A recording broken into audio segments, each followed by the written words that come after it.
Shalom. Selamat pagi Bapak Ibu yang dikasih Tuhan. Kita akan dengar-dengarkan firman Tuhan pada pagi hari ini. Sebelumnya kita bersatu di dalam doa. Mari kita bersatu di dalam doa.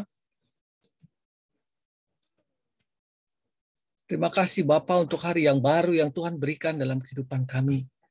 Kami percaya Tuhan selalu melindungi, menjaga kami dalam setiap langkah kehidupan kami, terlebih dari yang baru ini. Untuk itu Tuhan, kami mau Bapak Engkau ada di tengah-tengah kami, beracara selus-selus dalam hati kami. Biar kami boleh Tuhan melangkah, berucap, dan berkelakuan sesuai dengan firman-Mu.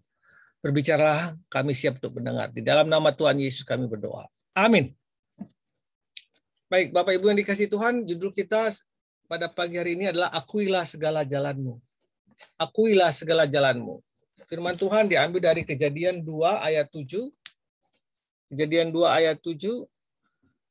Ketika itulah Tuhan Allah membentuk manusia itu dari debu tanah dan menghembuskan nafas hidup ke dalam hidupnya. Demikianlah manusia itu menjadi makhluk yang hidup. Saya ulangi, ketika itulah Tuhan Allah membentuk manusia itu dari debu tanah dan menghembuskan nafas hidup ke dalam hidupnya. Demikianlah manusia itu menjadi makhluk yang hidup. Bapak Ibu yang dikasih Tuhan dimanapun Anda berada. Bila kita berbicara tentang debu, maka kita akan berpikir mengenai sesuatu yang tidak berharga dan kotor. Namun dari debu inilah Tuhan menghadirkan sosok manusia pertama di muka bumi ini yang sangat dikasihinya. Bukankah hal ini sangat mengagumkan? Tuhan menjadikan kita dari sesuatu yang terbuang untuk membuat kita berharga dan menjadi biji matanya. Jadi apa yang dapat dibanggakan dari keberadaan kita yang terbentuk dari debu ini?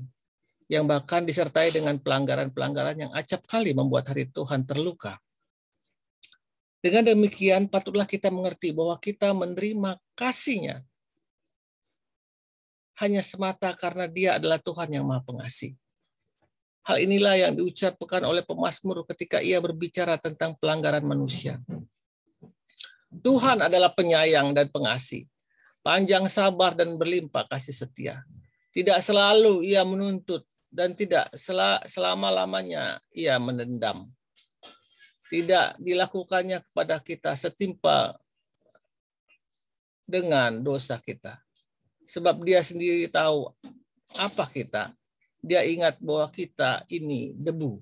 Mazmur 103 ayat 8 sampai 14.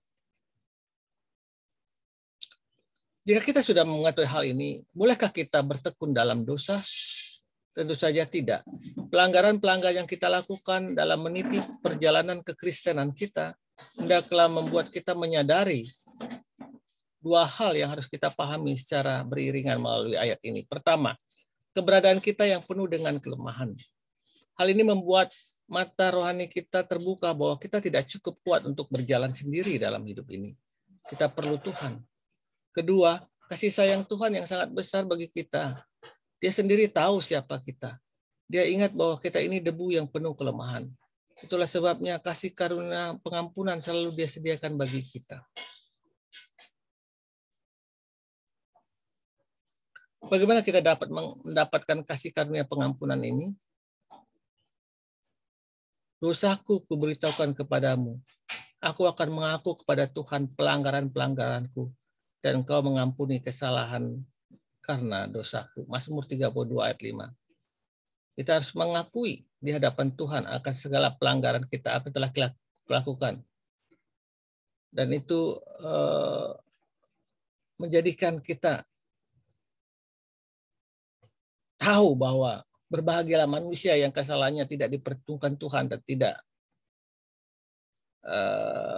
berjiwa penipu. Mazmur 32 ayat 2. Kita harus memiliki kebesaran hati untuk mengakui setiap pelanggaran kita dalam hidup ini. Dan tidak menipu Tuhan dengan menyembunyikan seolah-olah Tuhan tidak tahu akan apa yang telah kita perbuat dari pelanggaran-pelanggaran dosa kita. Jadi Bapak Ibu yang dikasih Tuhan, dengan menyadari bahwa semua kebenaran ini, marilah kita memiliki sikap hati yang terbuka dan peka. Bila kita melihat seorang percaya yang melakukan kesalahan, ingatlah bahwa kita pun tidak luput dari kesalahan. Hal ini menghindari kita untuk menghakimi rekan-rekan seiman, tetapi kita boleh memberitahukannya dengan baik dan dengan bijaksana. Dan bila kita menyadari akan pelanggaran kita, jauhilah sikap menipu Tuhan. Akuilah segala jalan kita di hadapannya dengan jujur terbuka di hadapan Tuhan. Dan nikmatilah panjang sabar, kesetiaan, serta kebesaran kasih Tuhan di dalam hidup kita. Dia ingat bahwa kita memang dari debu dan dia menyadari hal itu dan dia selalu mengampuni jika kita mengakui dosa kita di hadapan dia. Ya Tuhan, berilah hati yang senantiasa mau menyadari dan mengakui segala pelanggaran kita di hadapan Tuhan, serta kemampuan untuk berubah dalam perilaku kita. Dalam nama Tuhan Yesus kami berdoa, amin. Jika kita tidak mengakui pelanggaran yang kita hadapi di hadapan Tuhan, sama dengan menipu Tuhan dalam hidup ini. Bapak Ibu, selamat berkarya. Selamat berjalan bersama Tuhan dalam kehidupan ini. Tuhan memberkati kita semua. Amin.